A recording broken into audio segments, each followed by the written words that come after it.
Je voudrais attirer votre attention sur le fait que le Seigneur mettait en évidence sa gloire en chaque occasion, par l'incarnation de son Fils, Jésus, à la Pentecôte, par l'intermédiaire de Pierre, Jean, et bien sûr, par Paul. En chaque occasion, Dieu veut manifester cette gloire. Quand il se déplaçait, il introduisait ainsi une nouvelle mesure de son dessein.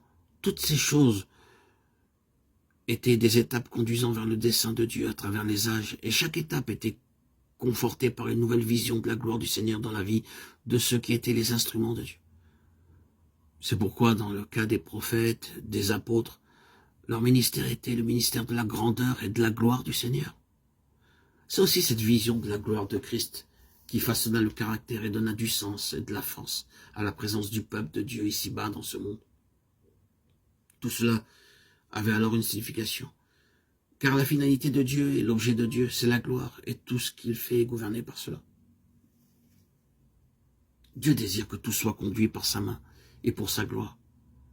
Cela doit réellement prendre possession de nous, et nous devons nous l'approprier. Est-ce que vous croyez cela? Nul doute, vous le croyez comme une déclaration et une vérité objective. Peut-être le croyez-vous dans votre cœur. Mais il n'est pas toujours facile de le saisir. Parce que nous ne voyons pas toujours comment cela pourra se réaliser. Bien au contraire, ce que nous voyons nous persuade souvent du contraire.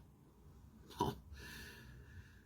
Que le Seigneur nous saisisse, vous saisisse et me saisisse avec cela individuellement et comme faisant encore avec son peuple, là où nous sommes. Oui, ce qu'il fait, ce qu'il permet, est sous le contrôle de cette loi et de ce principe. Tout doit être pour sa gloire.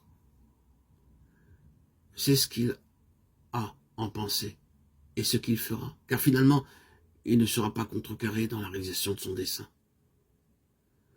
Il est vrai qu'en considérant les prophéties d'Ézéchiel, nous voyons suffisamment de choses qui semblent contredire cette gloire.